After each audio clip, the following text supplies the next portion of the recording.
Welcome, guys, to How the Frack We Got Here, a show that takes the news and events of the week and try to make sense out of it all. I'm your host and most Will Buchanan, and on this show, we simply are all about the facts. There are plenty of news stations out there that simply want to do anything short but inform you. Here at How the Frack We Got Here, that's all we believe in. We go up to the left, we go up to the right, we go up to the middle of independence. We go after all sides because there's more than one side of a story to everything. And you need to know it all in order to actually formulate your own opinion. And that's what we try to do here at How the Frack We Got Here. Thanks for listening, and hold on. It's going to be fun. All right, guys. Today's date, July 16th, 2022, and this is How the Frack We Got Here. I'm your host and most Will Buchanan on the Frack We Got Here. We do take the events of the week and try to make sense of it all. Before we get started, guys, we are a family-friendly podcast, since we try to be. So sometimes words may fly, and sometimes there may be things that might be shown that might be too graphic for younger viewers. So viewer discretion is advised. Aside from that, welcome. So not a lot that we have here on the weekend review, but again, we have some delicious tidbits. It sounds more like a cooking show than an actual news segment. I apologize. But I would be remiss, guys. I know, like I said before, talking about the January 6 hearings, and that new evidence has come out that just seems, well, a little bit too much like a coincidence. And I never thought I'd put this in the same sentence: the Secret Service and text messages. You can't make this up. Mary Alice Parks. So Mary Alice, this is a pretty big accusation. So what are the facts right now as we know them? Yeah, Kira, this is just a wild story. We heard the Inspector General there at the Department of Homeland Security writing to lawmakers saying that he's frustrated that his office had requested that these text messages be turned over, and he is saying that he has just not gotten them, and that the answer from Secret Service is that they were deleted, they were lost as a part of a device replacement sort of program, that they were swapping out cell phones for agents. And so he reported the fact that he is frustrated that he has not been able to get these text messages to lawmakers, and that really sounded the alarm. Overnight, we got a statement from Senator Gary Peters. He's the chair of the Senate Committee on Homeland Security and Government Affairs. And he said, we have to get to the bottom of whether the Secret Service destroyed federal records or whether the Department of Homeland Security obstructed oversight. So serious questions and concerns from him.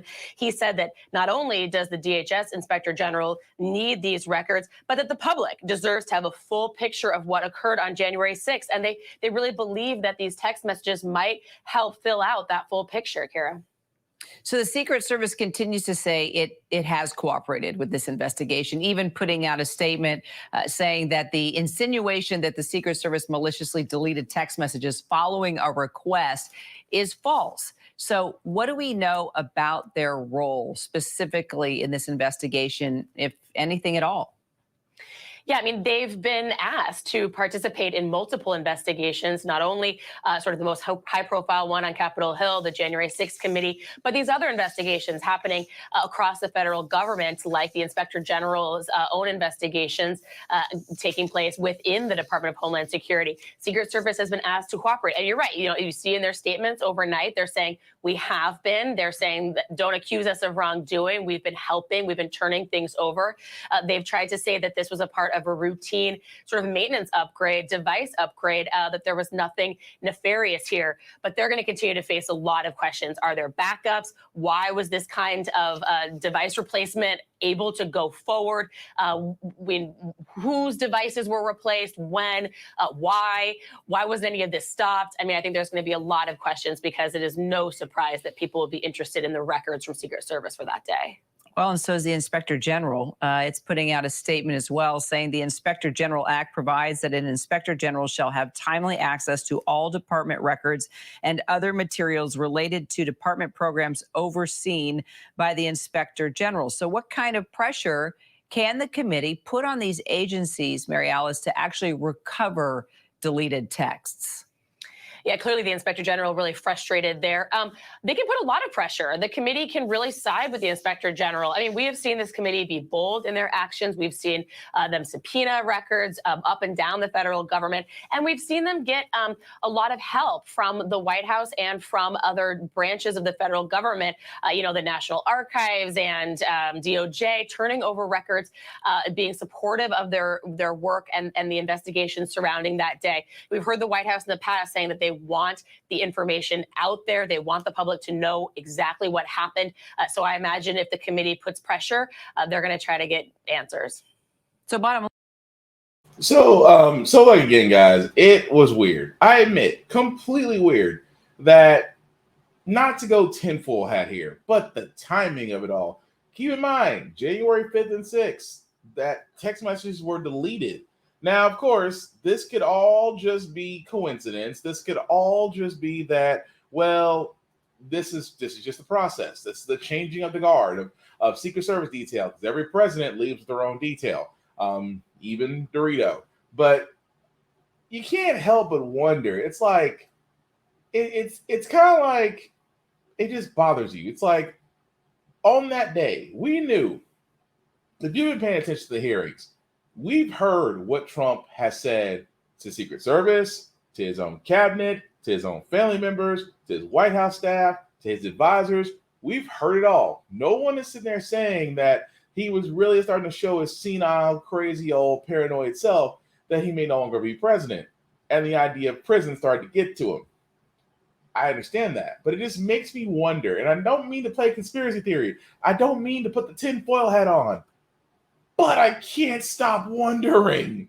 It's like, and I would think that for such which is considered usually a normal procedure when changing out government equipment, it just kind of makes you wonder. It's like, why do we need to mass delete these texts unless there's something there? Is it something there? Is it something there? Schrodinger's cat all over again. But it's just, like I said, just a little dip in this conspiracy corner, but you can't help but wonder, is there something else out there within those texts of Secret Service that we may actually need to know about? Just saying. But moving right along, guys, I did want to cover this next one because I don't know why. I do not know why. If there's one thing Biden can take away from his term as president, aside from the fact that Republicans have been staunch in everything, said no to everything, did not bring a single bill to help the American people outside of pushing on the previous president to ramrod Supreme Court justice picks in to eventually lead to the overturning of Roe versus Wade. But Biden, aside from the Republicans, Biden will have another albatross around his neck, unfortunately. And that name is something we haven't said a lot on this show in a recent while. Good old Joe Manchin, the single guy. I mean, it's kind of weird. You haven't really heard from Kristen Sinema in a while. Kristen Sinema, did they get to her? Did she play ball? Did she suddenly realize the midterms were in November and that she could possibly be kicked out of her own seat? Who knows? But Manchin again is the literal albatross to anything progressive in America. And it's sad that it's not the Republicans that are preventing the progression of America, not by themselves. Oh no. One lone senator in a 50 slim majority Congress is literally the albatross that prevents any of Biden's plans from going through. Who knew a Republican disguised as a Democrat would literally be the linchpin to everything? Just saying. And blocking the Biden agenda. Yeah, and there's a much larger problem, of course, and this sort of gets to the issue here, which is that we have a somewhat broken system. Where, look, the election of the Biden administration, as well as the Democratic majority in both houses of Congress, it's sort of the apex of tens of millions of votes. And climate was at the center of all of that. And what we have in our broken system is one single senator who doesn't just represent special interests, but is himself a special interest. You have a senator who made, I think, about $500,000 every year from his family-owned coal business. Some of the dirtiest fuel that's imaginable, has cost West Virginians far more than they should be paying for electricity. And out of his own personal, political, and financial interests, he has held up this large agenda that tens of millions of people voted for. We have a system that's unable to prevent that from happening. That's a real problem. What do you think? Well, I like Errol a tremendous amount, so I'll say this with all due respect. The system's not broken. This is how it's designed to work. It's a 50-50 Senate. The American people sent 50 Republicans and 50 Democrats. They have a nominal majority because they have the tiebreaker. But this is what the Senate is supposed to do. That's why they all have two. to represent the interests of that state. It's not a population-based chamber. It's a state-based chamber. And so I think he's doing that. Also, it may be that if they take a step back and examine Joe Manchin's words, that he's saving them from themselves. Inflation is a major problem. We may be headed into recession, the wrong time to raise taxes. He has a difference of opinion with Joe Biden and the more liberal members of his party about what you should do in those economic circumstances. I think he said last night, look, if you want to go down this road, go elect more liberals. He doesn't view himself as a liberal, and there aren't 51 liberal votes in the Senate. There may be 49, but there are certainly not 51. The problem, he's not representing any kind of public interest. He's representing his own personal financial interest. He thinks it's in the interest of his state, and he thinks it's in the interest of people who are worried about inflation. It's in the interest of his family and of his own pocketbook. It's primarily, and if he was concerned about inflation, the fact of the matter is inflation is fueled by energy costs. Energy costs, they pay some of the highest electric rates in the country in West Virginia. Why? Because they're using dirty coal, which is about the most expensive way to generate electricity. If you polled his and he views, knows that. If you polled his views on this and Joe Biden's views in West Virginia, who you reckon would win? I understand the political logic of it. Joe Manchin's going to look out for Joe Manchin. His political and his personal financial interests are now sort of superior to the needs of the entire planet.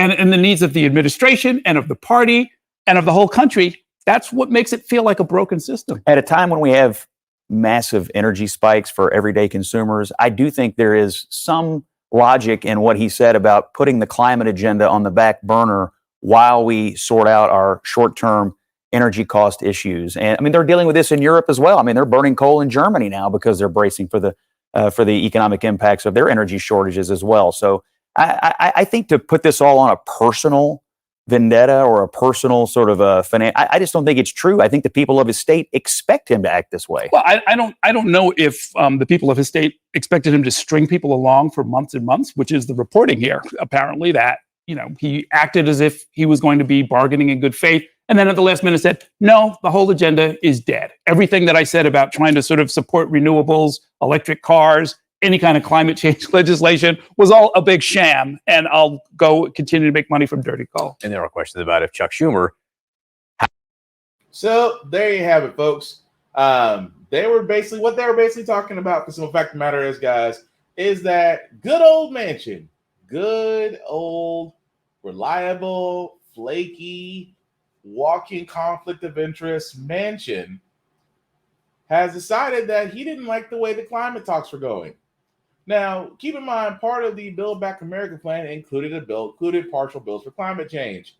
We all know how dirty coal Manchin feels about climate change, because anything regarding climate change is always going to affect big oil. It's going to affect coal. It's going to affect other areas that are not considered renewable energy. Now, again, Joe Manchin is from West Virginia. West Virginia was known for its coal mining. I have said it once, I'll say it again. Coal mining is a dying business, much like fracking. The simple fact of the matter is that Joe Manchin is also on a board for a coal mining company in his home state. Do you see the conflict of interest here? So of course, any bill that's out there with climate change, with putting restrictions, by allowing the actual EPA to do its job versus what Trump did and stripped the EPA of its powers, of course Manchin's going to be against it. Manchin was also against women's rights. Let's not forget that in November, when they were trying to codify Roe versus Wade, and Manchin sat there and said no. The single Democrat among Republicans who all voted no. Manchin joined them in saying, "No, women, you do not have control of your own bodies. We will listen to the unborn fetuses in your body and force you to carry them like the handmaid's tale." Shouldn't be surprised by this, people. This is also the same person that turned around and shot down the Voting Protection Rights Act, the John Lewis Act. He also shot down the George Floyd Police Reform Act, right along with Tim Scott from the Republican side. Manchin has literally made a current political career out of derailing anything progressive. But his answer to this was, if you don't like what's going on, vote in more liberals. And the thing that always kills me, why do people believe that liberal is such a bad thing? I myself consider myself progressive. I don't consider myself Democrat. I don't consider myself Republican. I am progressive. I like to think that, I want to push things forward. I think we need to move past some world age old thinking and mannerisms and things of that nature. I think we need to move past that. So yes, I am all for climate change. I am all for instituting police reform. I am all for increasing the minimum wage. I am basically all the things that Manchin does not want to do. And it's amazing to me that Manchin's like, oh, well, we can talk about it, but he does what he always does. Comes to the table, dances a jig, and then he leaves. So to the people in West Virginia, I'm almost certain, because there was a story that we did in West Virginia, how they feel about Manchin, and a lot of people did not like what Manchin's doing. Why? West Virginia is not that far away from Mississippi as far as food and human and health services, welfare, child food stamps, things of that nature. West Virginia is not that far off. And I've always said this best, and I'll say it again. Even though he is a Democrat, I said before, he's a moderate Democrat. Moderate Democrats are like Republican light. You're just enough to be considered Democrat, but apparently everything you vote on is conservative. And we shouldn't be surprised by Manchin. Although I would hope, if there is a Democratic hopeful out there who is in West Virginia, who is running to be who is running to be in the Senate, run now, run hard, and I wish I could vote for him, because Manchin is literally albatross to progress. Just saying. Moving right along, guys. The autopsy report has came in for Walker, and again, it shouldn't be surprising considering the fact of how many rounds the police let off to a person that was running away from them that did not have a gun on him. Ohio have released a preliminary autopsy report from the death of Jayland Walker. The 25-year-old black man was shot and killed by police, allegedly after attempting to flee during a traffic stop last month. NBC News national correspondent Gabe Gutierrez joins us now for the latest. Gabe, talk to us more about this autopsy report. What did we learn? Hi there, St. Clay. Well, the medical examiner this morning in Akron, Ohio, says that Jayland Walker was hit at least 46 times by bullets. Now, those are bullet wounds. It's possible, more than one of those wounds could have been made by the same bullet entering or exiting a different part of Walker's body. But significantly, at least 5 of those bullets were hit Walker in the back. Now, the medical examiner can't say whether that meant that he was running away from police or whether his body may have been twisting after the gunfire started. Now, you're looking at that video, which we have paused. That is body camera video from police that was released earlier this month. Certainly, this case has touched off protest in Akron, Ohio. Walker's funeral was also this week, but still a lot of questions that the family has been bringing up after a very emotional death here. Of course, this all happened last month when police say that Walker they attempted to stop him because of a traffic stop. Police say he then started speeding away, and the police say that there was at least one shot fired from that car, according to security footage. Walker, according to the investigation, was not armed at the time he was shot, but police say they did find a gun inside the car. St. Clay? Gabe, really disturbing. 46 shots. I mean, what is his family now saying about his death, given that disturbing footage as well? Well, certainly. And as I mentioned, this week was Walker's funeral. Was Walker's funeral, and the family is still asking a lot of questions about this. They're asking for the investigation to play out. When they're asked about may have whether Walker may have fired a shot, but what they're saying is that under no circumstances should he have been shot as many times as he was by police. Take a listen to what his cousin had to say earlier this week.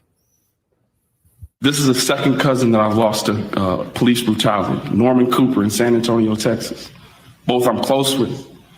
Grew up with Jayland, watched his father be present in his life, tell him how to, maneuver in the world. Jayland's, like everybody said, very kind, quiet, humble. How does something like this happen to him? And then what do I do? How do I respond? I'm tired of sitting on the sideline, being a spectator. I just don't know where to turn to. And I just spoke with Rodre Walker just a few minutes ago following the release of this autopsy report. He says the family is simply devastated. I mean, completely understood. Because, okay, and I know a lot of those conservative media, Fox News folks are going to jump on this. Oh, but he had a gun in the car. There was a shot fired. Officers took this as a hostile action. Okay. But in the same sense, let's look at it this way. There were officers in Texas that knew there was an armed gunman and stood outside of a hallway for nearly an hour plus before engaging him. And that was hostile action. So don't, comparing one versus the other, I know is saying a lot, but I'm just pointing this out. He jumped out the car, fleeing traffic violation, jumped out the car, was running, was hit 46 times. How do you explain that? I'm sorry. I say this for reasons. I say it's law enforcement. Explain that. How can you explain that? Because the simple fact of the matter is, you're gonna have a little hard time saying it. You're gonna have a little hard time doing that. How can you explain the use? I mean, understanding 1 shot to 2 shots, yes. 46 shots, you were looking to kill.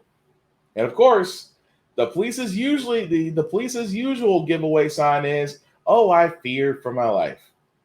9 officers shot this man, and they're all claiming that they're in fear for their life.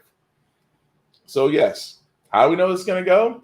Well, that's the thing with these investigations when a black man is shot, especially running away with his back turned. Maybe they could probably suspend the officers, but I'm going to be honest, I don't see it going. I can see the DA coming back and sitting there saying that the DA, along with the police officer internal affairs, come back and say the officer's been cleared, that it was a clean shoot, even though 46 shots is beyond excessive. But I could see them come back and sit there saying the officers are cleared of any wrongdoing. They go back on the beat. Family turns around and sues for wrongful death. Possibly we'll get that. But again, this is the reason why there's still distrust among minorities and law enforcement. This is why for a lot of black people, when they see cops now, do they go home? The whole thing of, because we've seen what happens when you're complicit, non-complicit, when you don't run, when you do run, when you try to be helpful versus not saying anything at all. There's too many fallen brothers out there who have died these police traffic stops, and not enough officers have actually been accounted for their crimes. But I could be wrong. Criminal cases could be brought up. These officers may no longer be a part of the force anymore, but we'll see. But speaking of laws that make no sense, Missouri decided that, well, if America is going to come from our guns, we're going to pass a law. I shouldn't expect this from nearly the last state that's almost dead last in education. September 2019 in Columbia, Missouri. 5 murders in just 10 days. Police, led by Chief Jeff Jones, formed a task force with the ATF to fight back. We were getting lead after lead after lead, and we were solving gun crime after gun crime after gun crime. But that stopped after Missouri passed a law called the Second Amendment Preservation Act. We had to pull out. We had to stop working with the ATF to avoid litigation. The legislation, which took effect in 2021, bars police from enforcing federal gun laws that aren't already on the books in Missouri, and allows citizens to sue police departments if they do, for $50,000 each time. It means that parts of the recent gun control legislation passed in Congress may not be enforceable in Missouri. Do you think right now the federal government is jeopardizing Second Amendment rights here in the state of Missouri? Yeah, absolutely. It's no longer hypothetical. It's no longer, well, we don't want to take your guns away. No, they're saying we want to take away AR-15s. They are wanting to take guns away. State Rep. Jared Taylor co-sponsored the bill. He says police can still work with federal partners to enforce state law. We are holding our law enforcement accountable. They aren't federal resources. They're Missouri resources. We spoke to the police chief in Columbia, and he says this makes his job harder to go after violent criminals with guns. Yeah, I disagree. I don't think that this bill in any way stops him from doing his job. But Chief Jones says the law is vague. And across the state, some agencies have put new limits on their use of federal resources, including machines like this that compare shell casings using a federal database. These police officers come to work every day to keep people safe, that they're trying to interpret a broadly worded, in my opinion, poorly worded law that no one can agree what the boundaries are. The Department of Justice is suing, accusing Missouri of trying to invalidate federal statutes. It's a battle over states' rights that could end up on the steps of the Supreme Court. The Constitution clearly puts an avenue in place for the state to push back, which is exactly what we're doing. On a stoop in St. Louis where gunshots keep people up at night, a federal courtroom seems very far away. Behind me, down the street, up the street, around the corner, it's always very close to my house. And you hear it? And I hear it, yes. In the last 2 years, Tanya McCall has lost 3 family members to gun violence. State legislators is not paying attention to a neighborhood like mine because they're steady passing these dangerous policies and putting the laws in place. Chief Jones is angry about the violence and the state law. Do you think this law makes people less safe? It does make people less safe. There's no doubt about it. Stephanie joins me now. Is Missouri the only? So yeah, that just goes to show you, and I never thought I'd say this, I agree with law enforcement on this. Imagine if you were law enforcement and you're working with a federal agency such as the ATF, that you're trying to crack down on gun violence in your state, and you're being successful. Then the powers that be, that is your state legislature, decide to pass a Second Amendment Preservation Act that pretty much sits there and says you cannot enforce any laws that are not already on the books. So what they're saying at this point is that everything that was done, including I can't even really call it a gun bill law. It's like an appetizer from Chili's gun bill law that got signed into place. But still, currently in Missouri, you cannot enforce that. Why? Because of the Second Amendment Preservation Act that is currently in that state. And it's amazing to me. It is amazing to me the level of how Second Amendment gun nuts. Don't get me wrong. There are responsible gun owners out there. I'm not talking about y'all. Like I said, I'm with that group. I'm a firearms owner. Y'all responsible. You're not. And please don't take this to heart. I'm not talking about y'all. I'm talking about the paranoid tinfoil got ammo stocked up by the pallet jack load, that the 100+ gun people, the fact that you are so paranoid that you think either the government's going to come for your guns or Russia's going to invade us.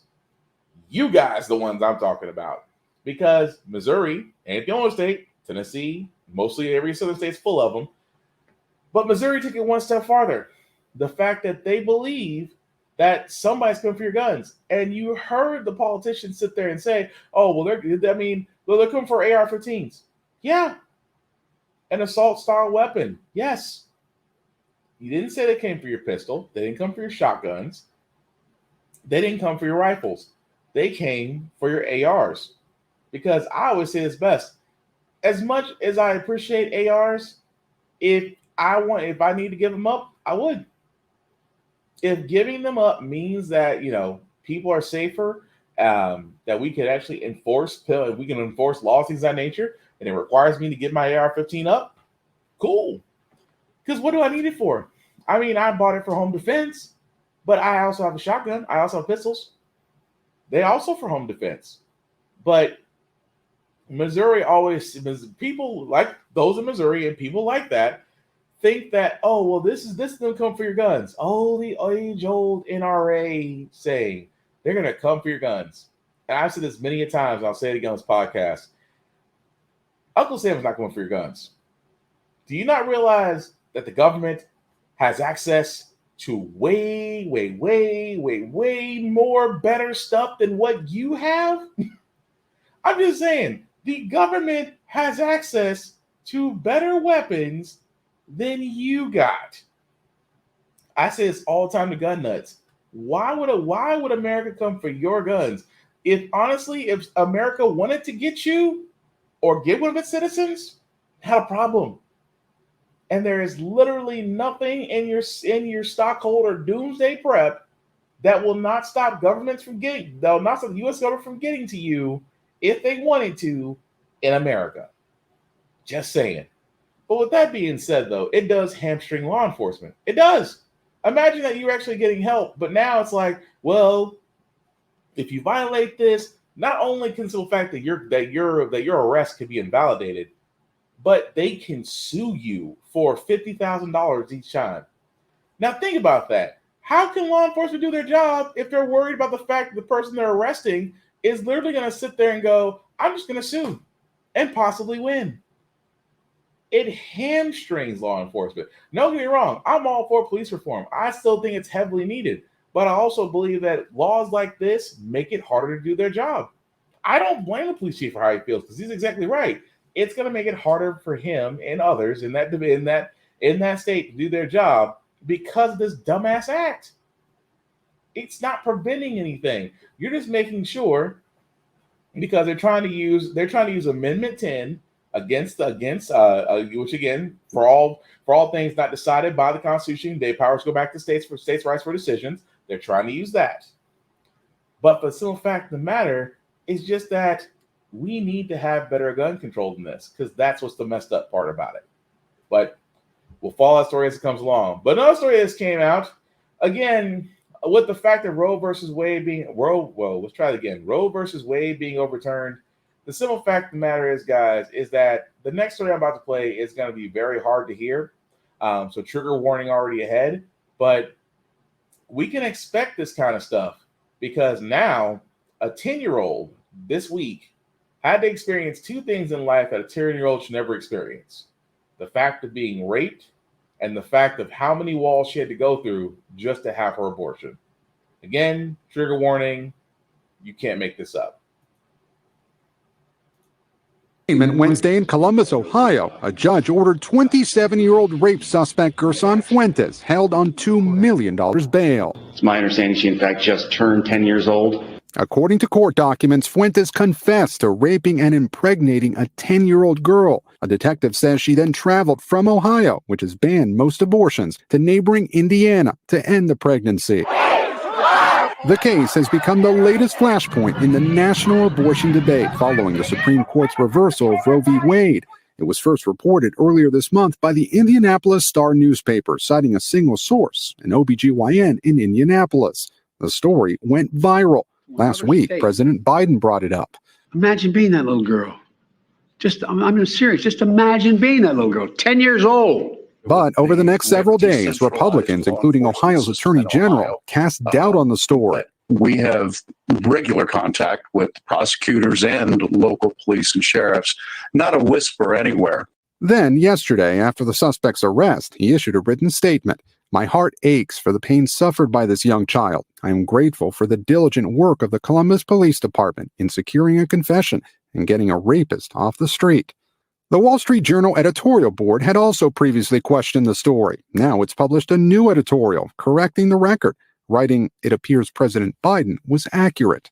Still, Indiana's Republican Attorney General says he'll investigate the OBGYN who performed the procedure for failing to report it. That OBGYN says in part, doctors must be able to give people the medical care they need, when and where they need it. The case now highlighting deep divisions in this country as states scramble to clarify their own laws, from supporters of abortion rights. It's a hard truth to realize that these horrible things are going to happen to children and other people in your state because of the really severe restrictions that are placed to those who oppose abortion. With so many questions about what really happened, it's a real shame that the Biden administration rushed to exploit this poor little girl's situation. And today, Republicans blocked an attempt by Senate Democrats to pass a bill to codify the right of individuals to cross state lines. Which we will get into momentarily. But yes, that's the story. A 10-year-old was raped. And again, horrible, tragic, should never happen. But on the other side, because Roe versus Wade is overturned, multiple states had trigger laws put in place to ban abortions, that she literally had to travel across state lines to get an abortion. Fox News and others including some publications, as you saw, all called BS. They called BS in the story. We can't find any record of this. We can't. Where's this 10-year-old that got an abortion? Well, I don't know. Maybe it has something to do with the fact that people kind of have to travel to, if they're lucky to go across states, sometimes go across the country. Maybe it's the fact that they didn't want their names being put out there. Maybe it's the fact that doctors have to now worry about getting abortions, to where reporting it may not seem as needed, aside from comparing to the user's care. But again, it is amazing to me that those that doubted the story when it came out and was verified and validated, oh, you can't say you fucked up. Can't say you're sorry. Can't say that maybe we should wait for all the facts before we pass judgment in this instant gratification society that we live in. Maybe you should have waited till the facts came out, because it's amazing that you saw the representative there was like, oh, well, I don't know if it really happened. I can't prove it. My collective heart weeps for that young girl. You can stick that. We can stick your thoughts and prayers personally. And again, now the DA is looking to see about investigating the doctor that performed the abortion. Did we not sit there and say all this would happen if Roe versus Wade was overturned? Did we not say the nightmare that is literally and figuratively just trying to ensure the protection of choice for women? Did we not say how this would happen if need be? And yet I feel like I want to say I told you so. That yes, a 10-year-old had to go across state lines because the rapist, who was caught and is now facing trial, but now the focus is, well, how come the doctor didn't report it? It's like, what I don't get? What I don't get is how Republicans and those who are pro-lifers, oh, well, we should investigate the doctor that did this. Do you understand the reason why they had to go the way they went? Because not only was their medical professional, their careers, their livelihood, their ability to practice, their license to practice medicine would have went all out the window because a bunch of old white men decided that they have better idea of what to do with women's bodies than women themselves.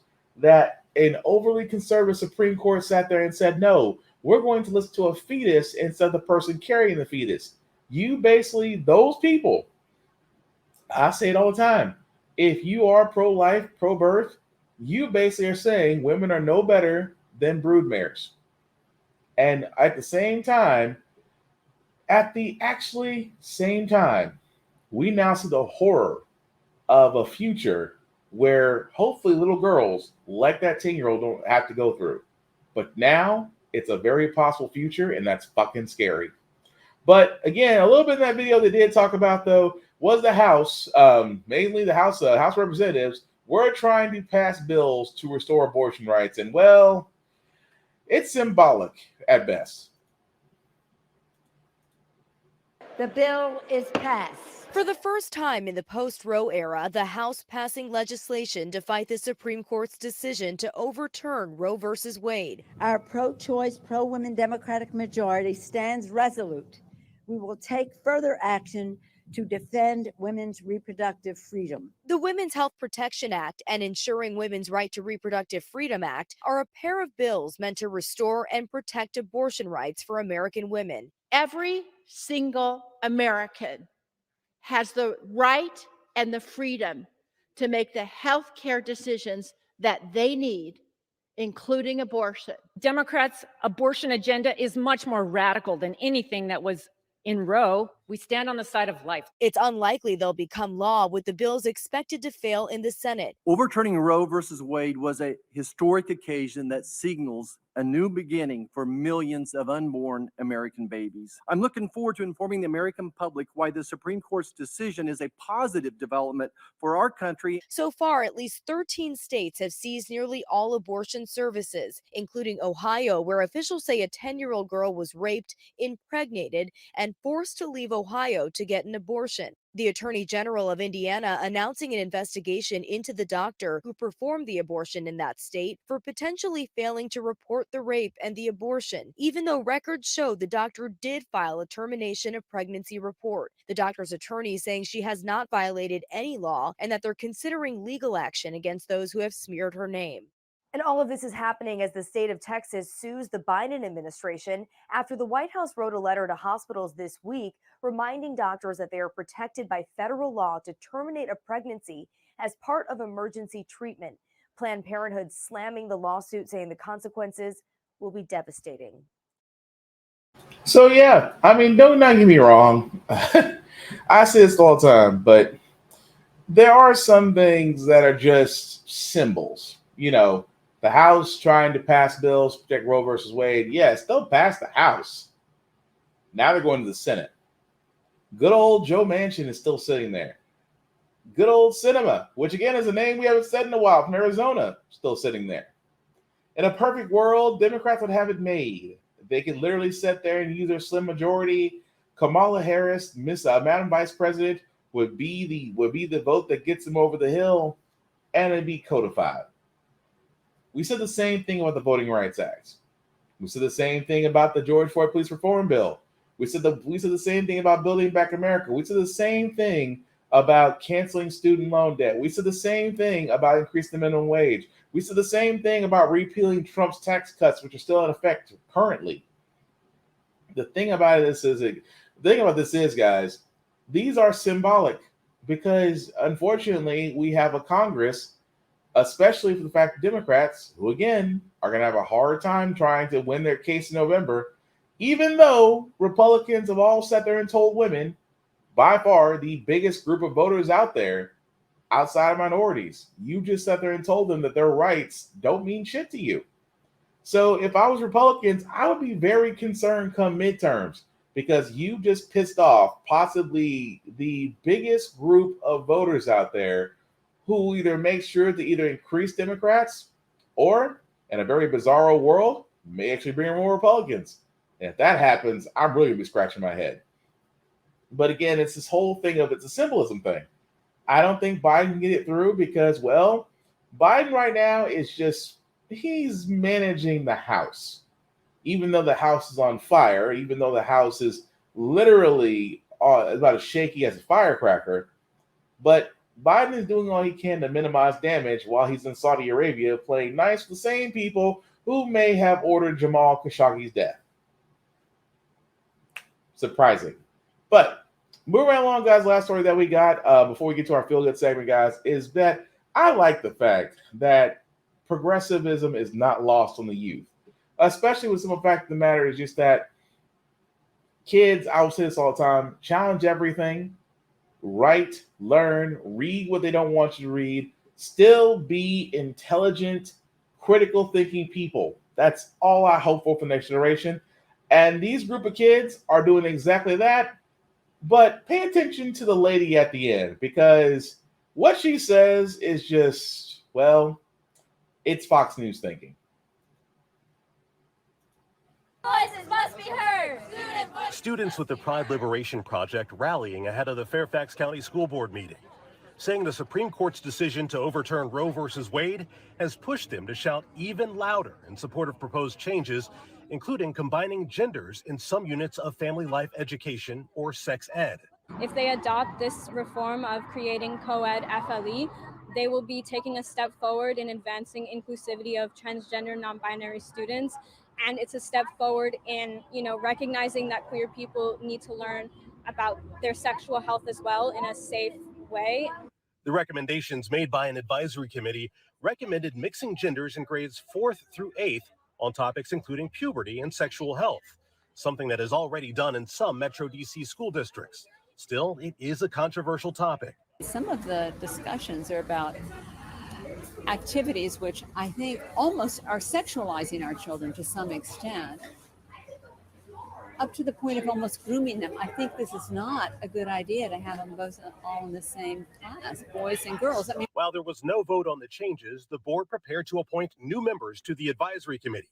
On new superintendent Dr. Michelle Reed's first full board meeting with that title. I'm hopeful that the new superintendent, Dr. Michelle Reed, will in fact give us opportunities to meet with her, various groups, get a balanced input. We're not asking anyone to take on any crazy reforms. We're asking them to adopt FLECAX reforms, which is the FLE committee that they've chose themselves. So again, first off, it's sex ed reform.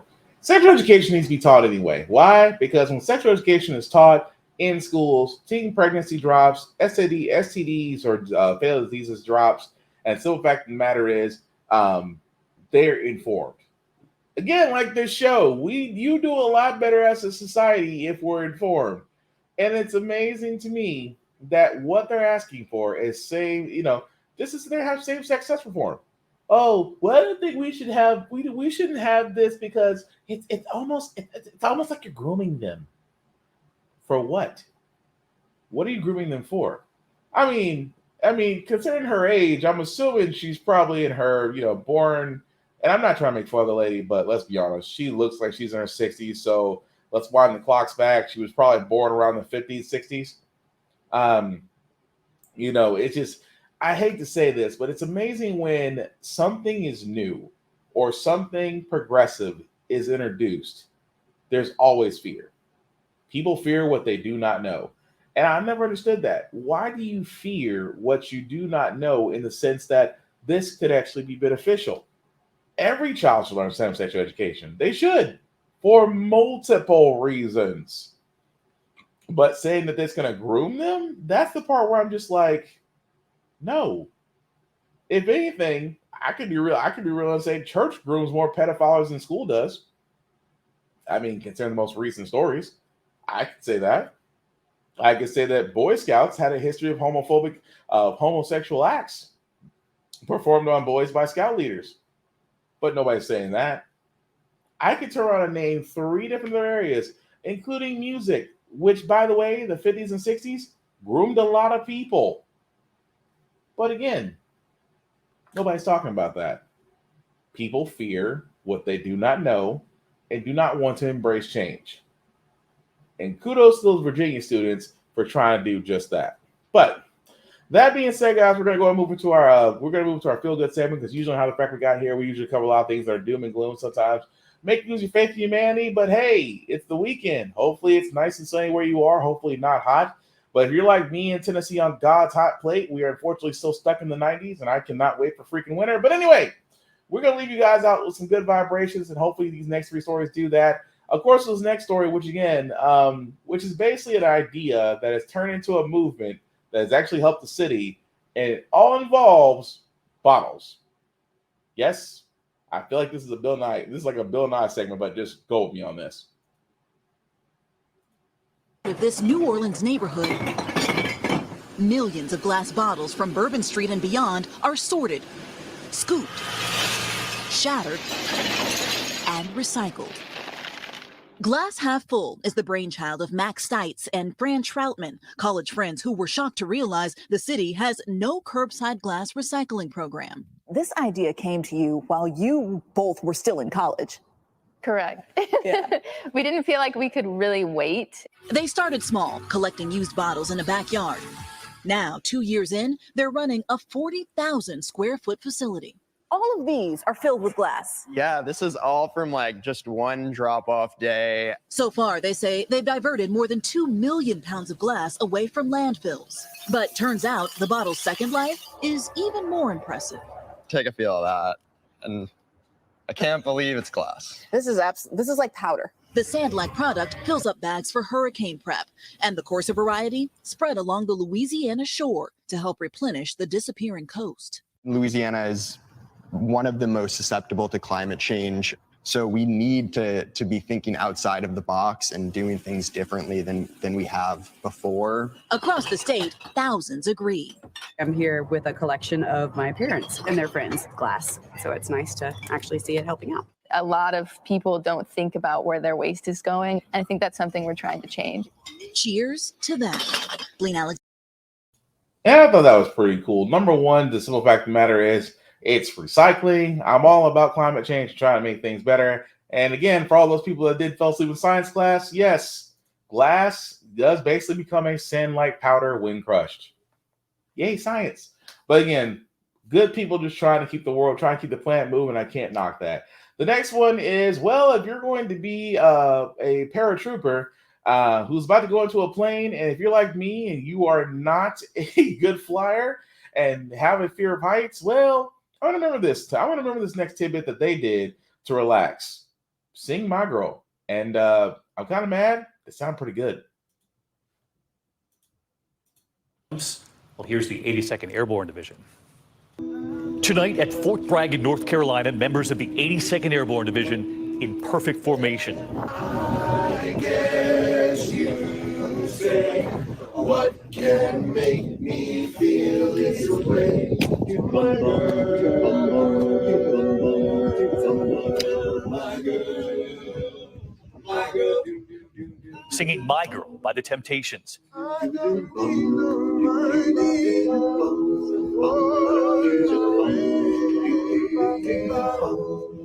Part of the 82nd Airborne Division All-American Chorus that started some 80 years ago.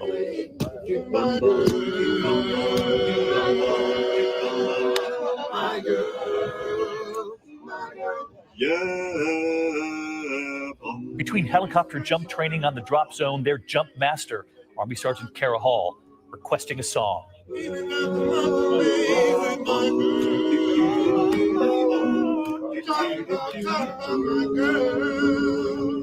And right here tonight, the 82nd Airborne on the power of music. Our main job is to uplift the spirits of our soldiers that fight for our country in different areas of the world. what can make With an encore just for us. my girl, my girl, my girl. Thank you. Serving their country and I'm not mad about that. I thought he was gonna go to David Ruff for a second. Ain't nobody coming to see you. Oh, I'm sorry. That's wrong. That's supposed to be a feel-good moment. I'm sorry. Let's be honest. If you remember the Temptations, let's be honest. David Ruffin had that moment down. He had that runoff. I'm not gonna do it because I can't sing, but you guys all know what I'm talking about. But I thought that was pretty cool. I'm gonna remember that next time I get on the plane to start singing My Girl and hope nobody thinks I'm freaking out. Hey. Yeah, a little bit about my life. Anyway, last story I got, guys, is one that I did not know about in the world of fencing. Fencing, I guess, is a sport I usually see during the Olympics, but not to know that there's actually a story behind that at Temple University surrounding one woman and her impact that she's had on the sport. Nikki Frank equates fencing to a physical game of chess. You try to set up your opponent, you try to outmaneuver them or outthink them and to get them to do what you want them to do. She got hooked early, growing up in New York City. Bet you were good. Not in the beginning. I was pretty awful, I think. But I was very fortunate to be able to go to a college that had an outstanding coach. That coach helped her pave a road to the Olympics and to a career.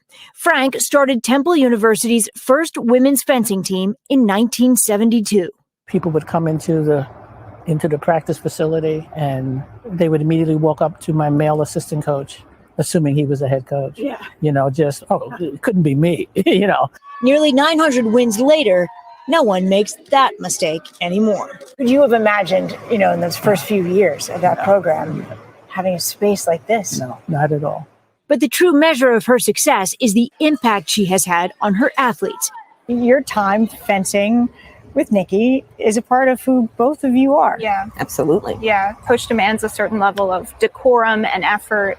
Megan Ross just graduated, more than 30 years after Rachel McDaniel. It makes me quite proud that she's still doing it. I didn't see a whole lot of fencers that look like me, let alone coaches. Coach Frank, the only African-American woman head coach in Division I fencing, has witnessed a sea change. Have we done enough to level the playing field between men and women in sports, especially in the college level? We have done a lot, but there's still a lot to do.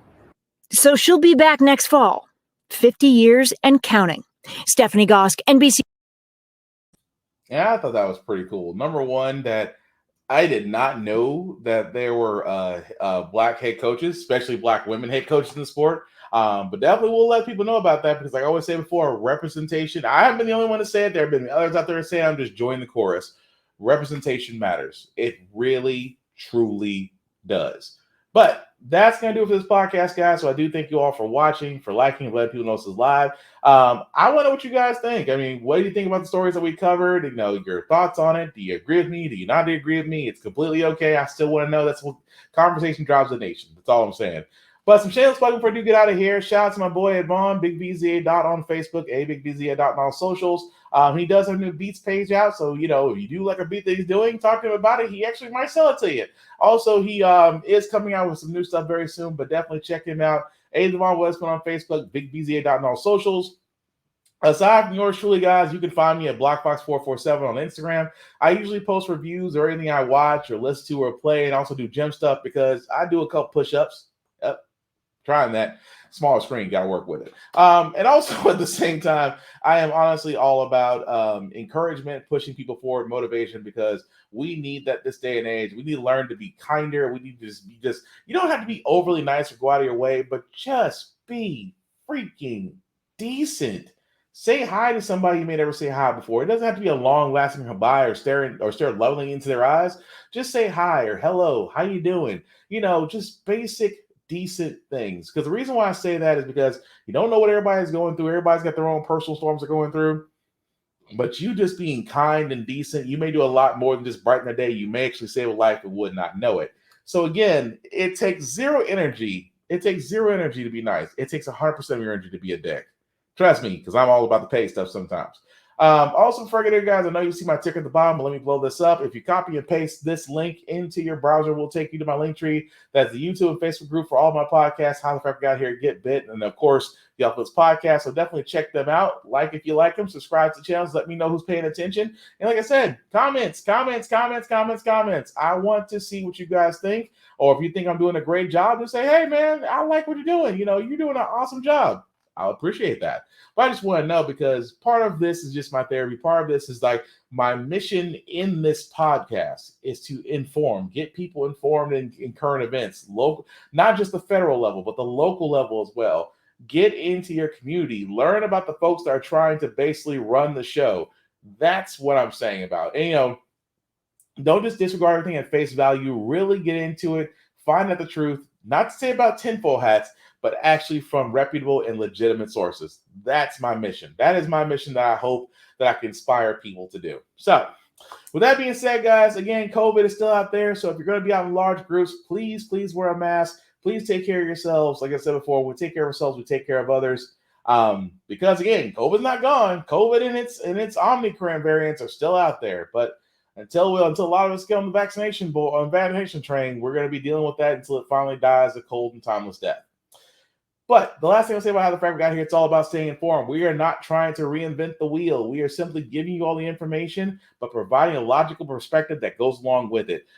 We do a lot better in society when we're informed. We're progressive. We move forward. We try to right the wrongs of our past by making decisions now that we should have done back then, like elect our first Black woman to the Supreme Court, electing our first Black woman to the Federal Board of Governors, by electing our first woman to a high command position in the U.S. Navy. When we don't learn from our past, our history, we are doomed to repeat it. That's why we keep asking ourselves, why does everything go up on your paycheck? Why do we elect different politicians but still the same old game in Congress? And most importantly, how the Frack got here. Thank you all for watching, guys. Take care of yourself.